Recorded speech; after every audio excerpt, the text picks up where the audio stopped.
રામ રામ ખેડૂત મિત્રો, ખેડૂતોની ચેનલ સૌરાષ્ટ્ર માર્કેટમાં તમારું હાર્દિક સ્વાગત છે।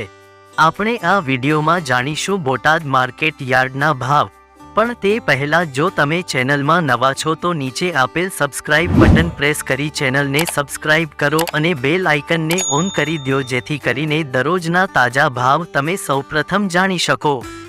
તો આજના ભાવ આ પ્રમાણે રહ્યા હતા।